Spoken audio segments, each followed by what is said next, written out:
Hi guys, welcome to the Kannada cyber channel.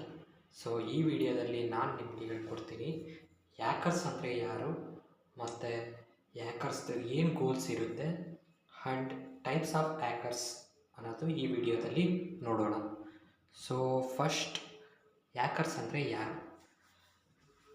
So hacker ಅನ್ನೋದು ಒಂದು ಮನುಷ್ಯ. ಸೊ ಅವರೇನು ಬೇರೇನಲ್ಲ. ಸೊ ಇವರು ಇದರಲ್ಲೇ ಟೂ ಟೈಪ್ಸ್ ಇರುತ್ತೆ. ಒಂದು ಲೀಗಲ್ ಆ್ಯಂಡ್ ಇನ್ನೂ ಒಂದು ಇಲ್ಲೀಗಲ್. ಸೊ ಇವರಿಬ್ಬರು ಕೂಡ ಒಂದೇ ಟಾಸ್ಕ್ನ ಕಲ್ತಿರ್ತಾರೆ, ಅಂದರೆ ಟಾಸ್ಕ್ ಮಾಡಿರ್ತಾರೆ. ಏನು ಮಾಡಿರ್ತಾರೆ ಅಂತಂದರೆ, ಒಂದು ಕಂಪ್ಯೂಟರ್ ನಾಲೆಜ್ನ ಫುಲ್ ಅಂಡರ್ಸ್ಟ್ಯಾಂಡ್ ಮಾಡ್ಕೊಂಡಿರ್ತಾರೆ. ಆ್ಯಂಡ್ ಇನ್ನೂ ಒಂದು ಎಲ್ಲ ಓ ಎಸ್ ಬಗ್ಗೆ ತಿಳ್ಕೊಂಡಿರ್ತಾರೆ, ಅಂದರೆ ಓ ಎಸ್ ನಾಲೆಜ್ ಕೂಡ ಇರುತ್ತೆ. ಆ್ಯಂಡ್ ನೆಕ್ಸ್ಟು ಪ್ರೋಗ್ರಾಮಿಂಗ್ ಲ್ಯಾಂಗ್ವೇಜಸ್ ಕೂಡ ಕಲ್ತಿರ್ತಾರೆ.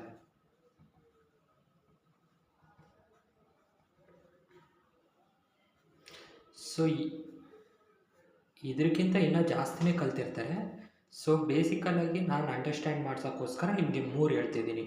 ಸೊ ಇವು 3ನ ಯೂಸ್ ಮಾಡಿಕೊಂಡು ಕಂಪ್ಯೂಟರ್ನ ಕಾಂಪ್ರಮೈಸ್ ಮಾಡ್ತಾರೆ.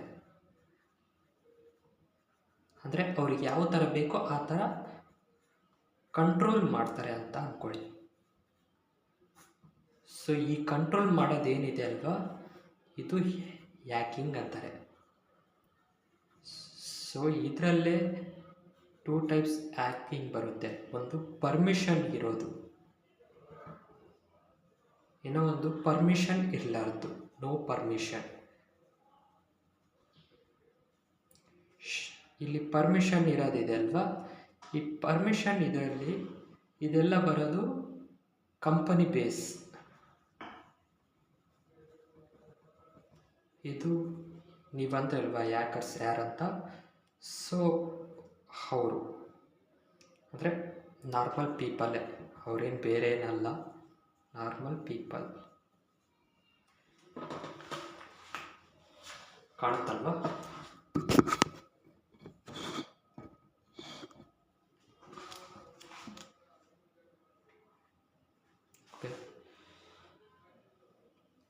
ಆ್ಯಂಡ್ ಸೊ ಹ್ಯಾಕರ್ಸ್ ಯಾರಂತ ಗೊತ್ತಾಯಿತು. ಈಗ ಹ್ಯಾಕರ್ಸ್ದು ಗೋಲ್ ಏನಾಗಿರುತ್ತೆ, ಸೊ ಅದು ನೋಡೋಣ. ಫಸ್ಟ್ ಗೋಲ್ ಬಂದು ಫೈನಾನ್ಷಿಯಲ್ ಗೇನ್. ಫಾರ್ ಎಕ್ಸಾಂಪಲ್,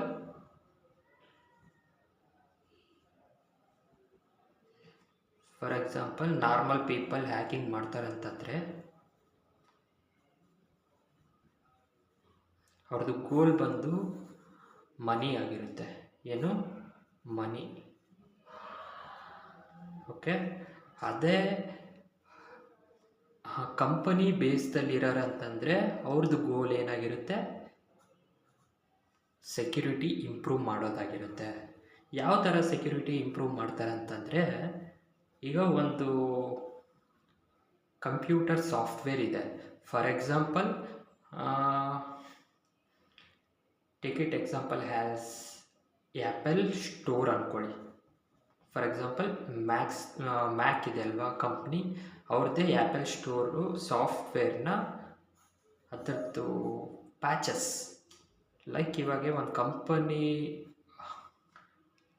ಒಂದು ಆ್ಯಪ್ ಬಿಡುಗಡೆ ಮಾಡಿದೆ ಅಂತಂದರೆ ಅದನ್ನು ಅಪ್ಡೇಟ್ ಮಾಡ್ಕೊತ ಹೋಗ್ಬೇಕು. ಸೊ ಆ ಅಪ್ಡೇಟ್ ಮಾಡ್ಕೊತ ಹೋಗ್ಬೇಕಂದಾಗ ನಮಗೆ ಈ ಎಥಿಕಲ್ ಹ್ಯಾಕರ್ಸ್, ಅಂದರೆ ಇವಾಗ ನಾನು ಅನ್ನಲ್ವಾ ಕಂಪನಿ ಬೇಸ್ ಹ್ಯಾಕರ್ಸು, ಅವ್ರನ್ನ ಎಥಿಕಲ್ ಹ್ಯಾಕರ್ಸ್ ಅಂತ ಕರೀತಾರೆ. ಅವ್ರು ಏನು ಮಾಡ್ತಾರೆ, ಇದ್ರ ಮೇಲೆ ಜಾಸ್ತಿ ಅಟ್ಯಾಕ್ ಮಾಡ್ತಾರೆ. ಯಾವ ಥರ ಅಂದರೆ, ಇಲ್ಲಿದ್ದಾರಲ್ವ ನಾರ್ಮಲ್ ಪೀಪಲ್, ಅವ್ರ ಥರನೇ ಇವ್ರು ಅಟ್ಯಾಕ್ ಮಾಡ್ತಾರೆ. ಮಾಡಿದಾಗೆ ಅವಾಗ ಏನು ಗೊತ್ತಾಗುತ್ತೆ, ಇದನ್ನು ಬಿಲ್ಡ್ ಮಾಡಿರ್ತಾರಲ್ವ ಅವರು ಈ ಸೆಕ್ಯೂರಿಟಿ ಏನೇನು ಡ್ಯಾಮೇಜ್ ಆಗಿದೆ ಅದನ್ನು ಫಿಕ್ಸ್ ಮಾಡ್ತಾರೆ. ಅದರಲ್ಲಿದ್ದ ಏನಾಯಿತು, ಈ ಎಥಿಕಲ್ ಹ್ಯಾಕರ್ನಿಂದ ಸೆಕ್ಯೂರಿಟಿ ಇಂಪ್ರೂವ್ ಆಯಿತು ಅಲ್ವಾ. ಸೊ ಇದು ಕಂಪನಿ ಬೇಸ್ ಎಥಿಕಲ್ ಹ್ಯಾಕರ್ಸ್ದು ಕೆಲಸ ಆಗಿರುತ್ತೆ. ಆ್ಯಂಡ್ ಇವರು ಲರ್ನಿಂಗ್ ಆ್ಯಂಡ್ ರಿಸರ್ಚ್ ಗೋಲ್ ಕೂಡ ಆಗಿರುತ್ತೆ, ಯಾರ್ದು? ಕಂಪನಿ ಬೇಸ್ದು. ಆ್ಯಂಡ್ ಇನ್ನು ಏನಂತಂದರೆ, ಇದರಲ್ಲೇ ಸ್ವಲ್ಪ ಜನ ಇರ್ತಾರೆ, ಅವರು ಕಂಪ್ನಿಯವರು ಮತ್ತು ಹೊರಗಿರೋರು ಗೊತ್ತಾಗಲ್ಲ. ಯಾಕೆಂದರೆ ಅವರು ರಿವೆಂಜಿಗೋಸ್ಕರ ಮಾಡ್ತಾರೆ. ಫಾರ್ ಎಕ್ಸಾಂಪಲ್, ಎಂಪ್ಲಾಯೀಸ್ ಮಧ್ಯದಲ್ಲಿ ಏನೋ ಜಗಳ ಆಯಿತು. ಸೊ ಅವ್ರು ಏನು ಮಾಡ್ತಾರೆ, ಕಂಪನಿ ಕ್ರೆಡೆನ್ಷಿಯಲ್ಸ್ ಲೈಕ್ ಇವಾಗ ಬೇರೆ ಯಾರ ಜೊತೆ ಜಗಳ ಆಗಿರ್ತಾರೋ ಅದರಲ್ಲಿ ಇನ್ನೊಬ್ಬಂದು ಕ್ರೆಡೆನ್ಷಿಯಲ್ ತಗೊಂಡು ಅವನೇನು ಮಾಡ್ತಾನೆ, ಕಂಪನಿ ಅಕೌಂಟ್ನಲ್ಲಿ ಲಾಗಿನ್ ಮಾಡಿ ಏನು ಮಾಡ್ತಾನೆ, ಏನೋ ಒಂದು ಕೆಲಸ ಮಾಡ್ತಾನೆ, ಅದು ಇಲ್ಲೀಗಲ್. ಅದರಲ್ಲಿದ್ದ ಏನಾಗುತ್ತೆ, ಕಂಪನಿಗೆ ಡ್ಯಾಮೇಜ್ ಆಗುತ್ತೆ, ರೆಪ್ಯುಟೇಷನ್ ಹೋಗುತ್ತೆ. ಅದರಿಂದ ಕಂಪನಿಗೆ ನಷ್ಟ ಆಗುತ್ತಲ್ವಾ. ಸೊ ಆಗ ಅವರು ಚೆಕ್ ಮಾಡಿದಾಗೆ ಕ್ರೆಡೆನ್ಷಿಯಲ್ ಯಾರ್ದು ಸಿಗುತ್ತೆ, ಇನ್ನೊಬ್ಬನು ಸಿಗುತ್ತೆ.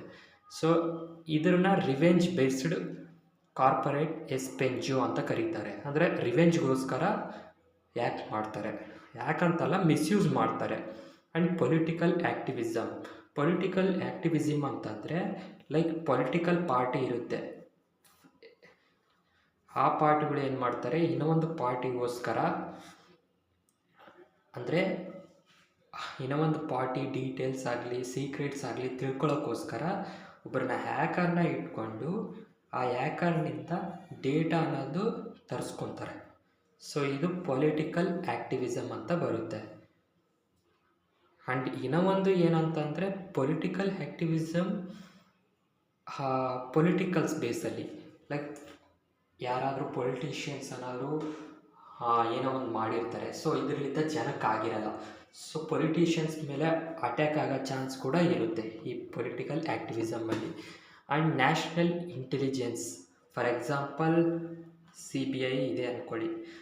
CBI ಬೇರೆ country like for example XYZ country ಮೇಲೆ ಏನು ಮಾಡುತ್ತೆ, ಇನ್ವೆಸ್ಟಿಗೇಷನ್ ಅಂತಲ್ಲ, ರಿಸರ್ಚ್ ಮಾಡುತ್ತೆ, ರೀಕಾನ್ಸಿಯಸ್ನೆಸ್ ಮಾಡುತ್ತೆ. ಸೊ ಅದು ಮಾಡಬೇಕಂತಂದಾಗೆ ಹ್ಯಾಕರ್ ಬೇಕಾಗುತ್ತೆ. ಸೊ ಅದು ಹ್ಯಾಕರ್ ಪರ್ಪಸ್ ಏನಾಗಿರುತ್ತೆ, ನ್ಯಾಷನಲ್ ಇಂಟೆಲಿಜೆನ್ಸ್ ಬಗ್ಗೆ ಗೊತ್ತಾಗಬೇಕಂತ ಆಗುತ್ತೆ. ಸೊ ಆ ಪರ್ಪಸ್ಸಿಗೋಸ್ಕರ ಕೂಡ CBI ಥರ ಇರೋ ಒಂದು ಏಜೆನ್ಸಿ ಇರುತ್ತಲ್ವ. ಸೊ ಅದಕ್ಕೆ ಹ್ಯಾಕರ್ ವರ್ಕ್ ಮಾಡ್ತಾನೆ. ಆ ಹ್ಯಾಕರ್ದು ಗೋಲ್ ನ್ಯಾಷನಲ್ ಇಂಟೆಲಿಜೆನ್ಸ್ ಸೀಕ್ರೆಟ್ಸ್ ಆಗಿರುತ್ತೆ. ಆ್ಯಂಡ್ ರಿವೆಂಜ್ ಗೊತ್ತು, ಕ್ಯೂರಿಯಾಸಿಟಿ. ಸೊ ಈಗ ಏನು ಗೊತ್ತಿರಲ್ಲ, ನೋ ನಾಲೆಜ್ ಇರುತ್ತೆ. ನೋ ನಾಲೆಜ್ ಇಟ್ಕೊಂಡು ಆ್ಯಂಡ್ ಸ್ಟ್ರೇಟಾಗಿ ಸೋಷಿಯಲ್ ಮೀಡಿಯಾ ಇಲ್ಲ ಯಾವುದೋ ಒಂದು ಪ್ಲ್ಯಾಟ್ಫಾರ್ಮ್ದಲ್ಲಿರೋ ಸಿಕ್ಕಿರೋ ಒಂದು ಓಪನ್ ಸೋರ್ಸ್ ಟೂಲ್ನಿಂದ ಟ್ರೈ ಮಾಡ್ತಾರೆ. ಸೊ ಆ ಥರ ಹ್ಯಾಕರ್ಸು ಇದ್ದಾರೆ. ಸೊ ಆ ಹ್ಯಾಕರ್ಸು ಕ್ಯೂರಿಯಾಸಿಟಿಗೋಸ್ಕರ ಟ್ರೈ ಮಾಡ್ತಾರೆ. ಸೊ ಕ್ಯೂರಿಯಾಸಿಟಿ ಅನ್ನೋದು ಕೂಡ ಗೋಲ್ ಆಗಿರುತ್ತೆ. ಆ್ಯಂಡ್ ರೆಪ್ಯುಟೇಷನ್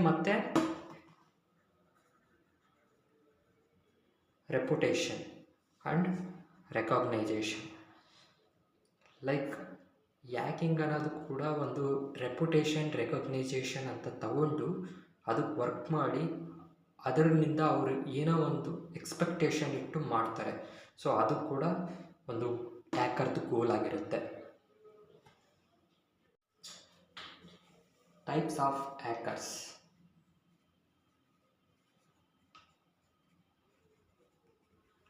ಎಷ್ಟೋ ಟೈಪ್ಸ್ ಇದ್ದಾವೆ. ಫಸ್ಟ್ ಬಂದರೆ ಬ್ಲ್ಯಾಕ್ ಹ್ಯಾಟ್ ಹ್ಯಾಕರ್ ಅಂತ ಬರ್ತಾರೆ.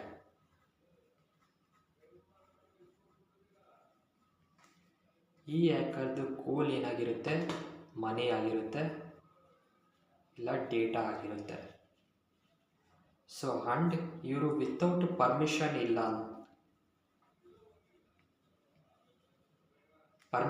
ಇಲ್ಲಾರ್ದಂಗೆ ಆಕ್ಸೆಸ್ ತಗೊಳ್ತಾರೆ.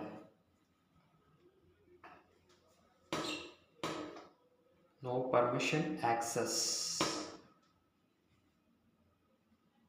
ಮೀನ್ಸ್ ಅನ್ಆಥರೈಸ್ಡ್ ಆಕ್ಸೆಸ್ ತಗೊಳ್ತಾರೆ.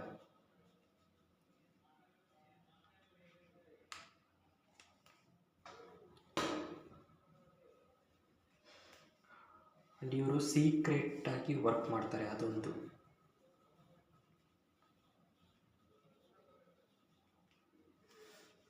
ಆ್ಯಂಡ್ ಇವ್ರು ಮಾಡೋ ಕೆಲಸ ಎಲ್ಲ ಕೂಡ ಇಲ್ಲಿಗಲ್ ಆಗಿರುತ್ತೆ.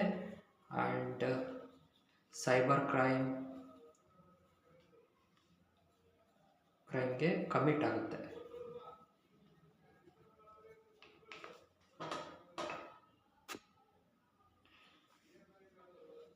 ಆ್ಯಂಡ್ ನೆಕ್ಸ್ಟ್ ಹ್ಯಾಕರ್ ಬಂದು ವೈಟ್ ಹ್ಯಾಟ್ ಹ್ಯಾಕರ್.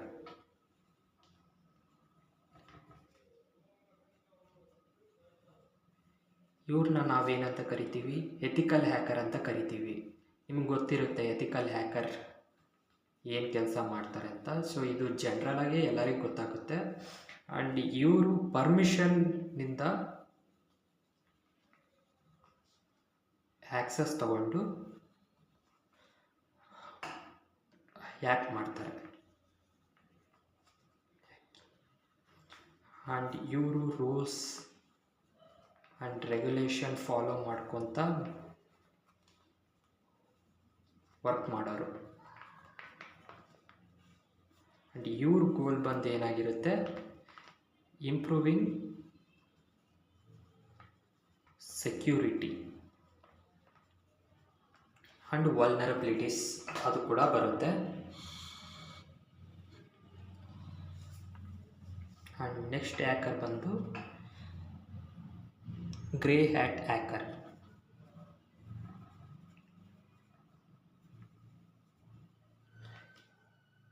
ಈ ಹ್ಯಾಕರ್ ಯಾವ ಥರ ಅಂತಂದರೆ, ಸೊ ಎಥಿಕಲ್ ಹ್ಯಾಕರ್ ಇದ್ದಂಗೆ, ಬಟ್ ವಿತೌಟ್ ಪರ್ಮಿಷನ್ ಇಲ್ಲಾರ್ದಂಗೆ ಕೆಲಸ ಮಾಡ್ತಾರೆ.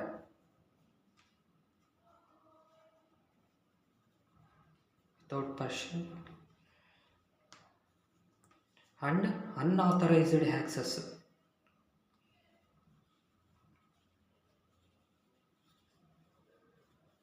ಆ್ಯಕ್ಸಸ್ನಿಂದ ವರ್ಕ್ ಮಾಡೋರು. ನೆಕ್ಸ್ಟ್ ಬಂದು ಸ್ಕ್ರಿಪ್ಟ್ ಕಿಟಿ ಅಂತ. ಸ್ಕ್ರಿಪ್ಟ್ ಕಿಟಿ ಅನ್ನೋದು not an hacker, but hacker ಅಂಡರಲ್ಲೇ ಬರುತ್ತೆ. ಯಾಕಂತ ಹೇಳ್ತೀನಿ.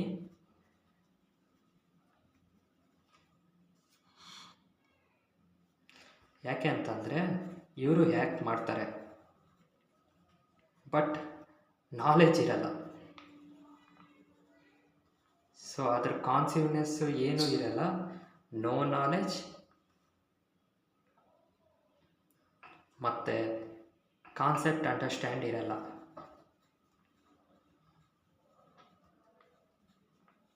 ಜಸ್ಟ್ ಓಪನ್ ಸೋರ್ಸ್ ಏನು ಸಿಗುತ್ತಲ್ವ ಅದನ್ನು ಯೂಸ್ ಮಾಡಿಕೊಂಡು ಅವರು ಹ್ಯಾಕ್ ಮಾಡೋಕ್ಕೆ ಟ್ರೈ ಮಾಡ್ತಾರೆ.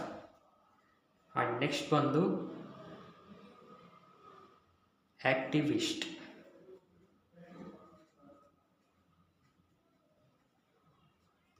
ಈ ಆ್ಯಕ್ಟಿವಿಸ್ಟ್ ಬಂದು ಸೋಷಿಯಲ್ ಇನ್ಫ್ಲೂಯೆನ್ಸ್ಲಿದ್ದ ಮತ್ತು political ರಿವೆಂಜ್ಲಿದ್ದ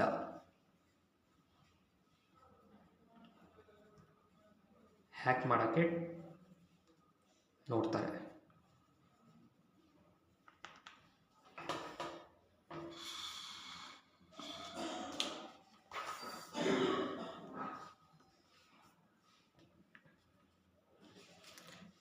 state sponsored hacker.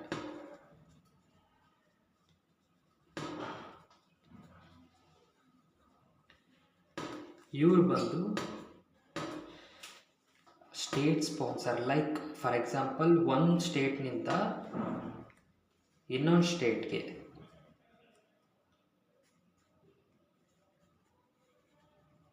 ಇನ್ಫಾರ್ಮೇಷನ್ಗೋಸ್ಕರ politicians ಆಗಲಿ ಮತ್ತು ಸೆಲೆಬ್ರಿಟೀಸ್ ಆಗಲಿ ಯೂಸ್ ಮಾಡ್ಕೊಳ್ಳೋ ಹ್ಯಾಕರ್ಸ್, ಲೈಕ್ ಇವ್ರನ್ನ ಯೂಸ್ ಮಾಡ್ಕೊಳ್ತಾರೆ. ಅದಕ್ಕೆ ಸ್ಟೇಟ್ ಸ್ಪಾನ್ಸರ್ಡ್ ಹ್ಯಾಕರ್ಸ್ ಅಂತ ಕರೀತಾರೆ. ಆ್ಯಂಡ್ ಇನ್ನು ನೋಡಿದರೆ ಅದರಲ್ಲೇ ಇಂಟರ್ನ್ಯಾಷನಲ್ ಹ್ಯಾಕರ್ಸ್ ಕೂಡ ಬರುತ್ತಾರೆ, ಲೈಕ್ APTs ಅಂತ ಕರೀತಾರೆ. APTs ಬಂದು ಅಡ್ವಾನ್ಸ್ ಪರ್ಸಿಸ್ಟೆಂಟ್ ಥ್ರೆಟ್ ಅಂತ. ಸೊ ಇದರಲ್ಲಿ ಬರಲ್ಲ. So next insider threat.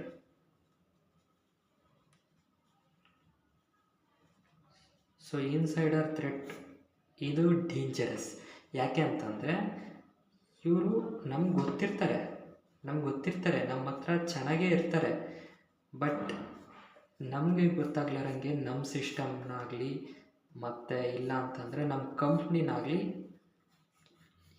Hack ಮಾಡ್ತಾರೆ. ಸೊ ಇವರು ಡೇಂಜರಸ್ ಕ್ಯಾಟಗರಿಯಲ್ಲಿ ಬರೋ ಒಂದು ನಂಬಿಸಿ ಕೊಲೆ ಮಾಡೋರು. ಸೊ ಇವ್ರನ್ನ ನಾವೇನಂತ ಕರಿತೀವಿ, ಇನ್ಸೈಡರ್ ಥ್ರೆಟ್ ಅಂತ ಕರಿತೀವಿ. ಫಾರ್ ಎಕ್ಸಾಂಪಲ್ ಅವರು ಪರ್ಸನ್ನೇ ಆಗಿರ್ಬೋದು, ಅವ್ರ ಸಿಚುವೇಶನ್ನೇ ಆಗಿರ್ಬೋದು, ಅವರು ಆ ಥರ ಬಿಹೇವ್ ಆಗೋಕ್ಕೆ, ಅಂದರೆ ಅವ್ರು ಆ ಥರ ಮಾಡೋಕ್ಕೋಸ್ಕರ. ಸೊ ಈ ವಿಡಿಯೋ ಇಷ್ಟ ಆದರೆ ಈಗಲೇ ಲೈಕ್ ಕೊಡಿ, ಶೇರ್ ಮಾಡಿ, ಸಬ್ಸ್ಕ್ರೈಬ್ ಮಾಡಿ. Thank you for watching. Jai.